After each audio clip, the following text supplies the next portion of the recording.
discovered the Jim Butcher Dresden Files.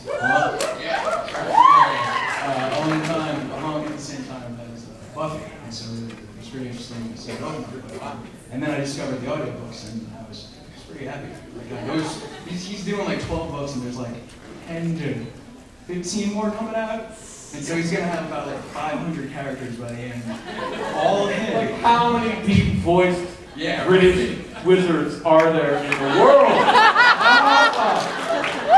All of them. But I was wondering, every now and then Jim Butcher is all like, we're eventually going to be making the series again into a movie or another animation or something like that. And I was wondering if you were gonna have a hand in that. I ain't tall enough. Hire shorter actors. Okay, like if you listen to me, I am totally Harry Dresden. Yes. But if you look at me, or like Thomas. Thomas Gubby is. I don't know. Who would I be? I'd be like, I would be a little Oh, seriously, you described so many times to be tall. I think that I have the Sam Spade thing going on. I think that I can give you Sam Spade times Harry Potter kind of thing. And that's the envelope that exists in. But you're beautiful. Unless we film with midgets. Unless we do that. They did that in Casablanca. Gandalf. Yeah, unless you think from Lord of the Rings directs, I don't think I have a hope. I'll start a petition. Because I would love that role. Woo! It's double the budget, but okay. Hello. I have a couple of questions. I was wondering, do you miss being blonde? No. You look great. The bleaching, we had to get right down to the roots. Right? So they bleached my scalp every 10 days. And to be honest, I don't want to complain because they were giving me enough money, but there was a lot of takes and close-up they had to cut because pus was bleeding. And it really got to be a problem in fights when my head would be slammed. And all of a sudden, all the stuff would start dripping. But it was pretty horrible. But the money was good. And also, your British accent was obviously very good. And did you mimic that on anyone in particular, or was it just... No, the thing is, I'm actually from Britain. Actually, I'm lying to you. The truth is, I am from Georgia. I don't want to say I'm from Georgia because people, they have, certain things they think about the people from the Soviet Union. But I am an actor, so I have to have American accent. You like my American accent? The truth is, I can do any accent that I would be hired for. I don't do Chinese, I don't do Korean, but I do anything that you might pay me for. French, Italian, English, Soviet Union, anything like that. It's a stage actor thing. You just get that in your quiver so that you can get hired. And it always amazes me when people say, great accent, because in theater, that's totally normal. It's not really that cool. Okay, one last one. Out of the cast of Buffy, who did you get along with best? Who did you like working with? Giles. Tony. Oh, yeah. He came up to me, the second day I filmed, he comes up to me and goes, you fucking brat. We don't say it like that. We've got to get it right. What's going on with my family? They're gonna cut me up for shivers. You've got to get it right. So he and I will go through the scripts, line by line, word for word, for the first 6 months to make sure that accent was right on tape. Rock on. So God bless Tony.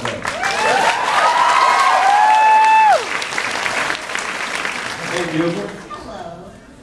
I have to do just a shout out for all the Yowie fangirls. You and Torchwood. Oh, do that again. Would you really make a good wife? I would make an excellent wife. I cook brilliantly. I used to be a waiter for 15 years, so I know all that. I'm wonderful with children. Love babies, love to vacuum. And if you want to go out in the world and make all the money, fine. I would love a husband like that. single parent with 2 teenage kids. I would love a husband. Hello. Hey, gorgeous. First, I want to say that I've never been to a Comic-Con before, and you're the reason why I came. You are surrounded by more intelligent people with a sense of humor than you will ever be surrounded again until you come to the next Comic-Con. Yeah. The best thing you can do is collect phone numbers. You will find very good friends.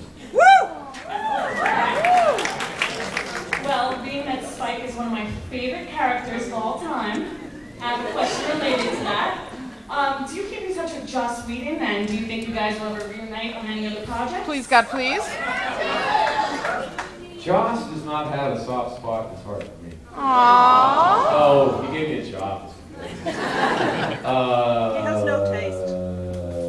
He came up to me the second day I was working and said, "You fucking actors, with your beautiful faces and your perfect goddamn hair, you get all the women, and we writers, we get nothing." And I was like, "Dude, man, I just came from theater, man. I'm a poor guy. I married my high school sweetheart. I'm standing here with the hair that you dyed, and with the coat that you picked, and $250,000 set behind me to make me look cool. If I look cool, isn't it your fault?" He goes, "Yeah, but you have those cheekbones." He was like, something ripped them off my face. I said, "But dude, you have the brain, man." He goes, "Yeah, but you're gonna get laid all your life off this floor." Yeah. I said, "Dude, you want to switch?" He stormed off. From that moment on, I made myself scarce. Visible on the set of Buffy. The last thing I wanted was to be in Joss's vision. So I hid from him.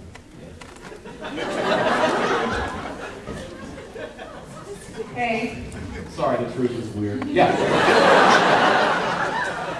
So I'm wondering, you've been called upon to reach such heightened emotional states so many times. On the days that happens, is there any sort of process you go through, or is it simply a matter of you get on set, you say the words, and it happens? Yeah, you know, I'm an actor, so like today, I went to sign autograph, got in my hotel room, started crying. Because I have a very, very full emotional life. I feel things very deeply, and I'm going through some stuff with my girlfriend, my fiance. And they're not like serious, but just enough to make me cry. So, I mean, basically, when you ask an actor to cry, it's like, oh, now I can let go. So there's usually an actor has no problem crying, because there's enough in his life, in his past life, to cry for years. What's harder, actually, is laughing. Yeah. That's the hard thing, to laugh without looking like an idiot. That's hard. Yeah. Cool, thanks. Well,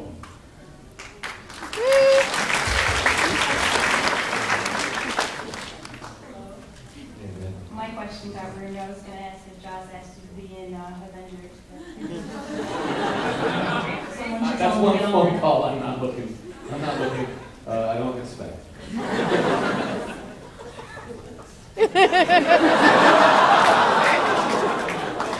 I love him though. I love Joss Whedon. I really do. I think that he's moved the ball in a significant way toward the right kind of entertainment. Hell yeah. It's toward self-empowerment, which is very, very important. So I do love him, but he hates me. I love you. I'm really nervous. I want to know, on Torchwood, how was it kissing John Bear?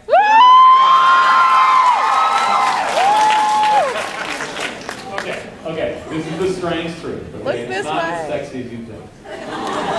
For me, sex scenes on films are not that comfortable. I don't enjoy them at all. Because, no, man, when I want to kiss a girl, I decide to kiss the girl. I don't want anyone saying action. Really, when you're being paid and you're wearing a sock, and they say action, kiss her, what is your job description exactly?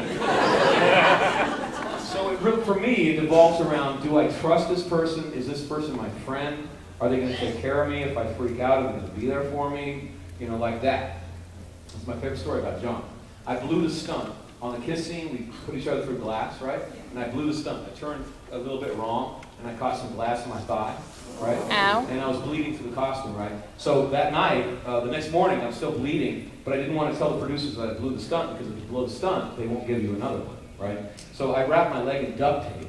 I went out and did the day, but toward the end of the day, I was bleeding through the duct tape and coming through the costume, and John comes up to me and he goes, "You blew the stunt, didn't you?" And I said, "Yeah, bro, I blew it. I'm sorry." He goes, "Dude, get back to your trailer. I'm going to have my surgeon come in. He's going to fix you up. You're going to get some new costume, and I won't tell the producers." And he did exactly that. I went back to the trailer. He got me stitched up. He got me fixed up. I'm back on the set, and the producers, unless they listen to this. So John is a hero. And I trust him. And I would rather kiss John Barrowman than anyone else I've kissed on film. And my girlfriend directed the kiss. I was in a bar stool 5 feet away, and every time we kissed, we'd turn to her and go, "Was that hot?"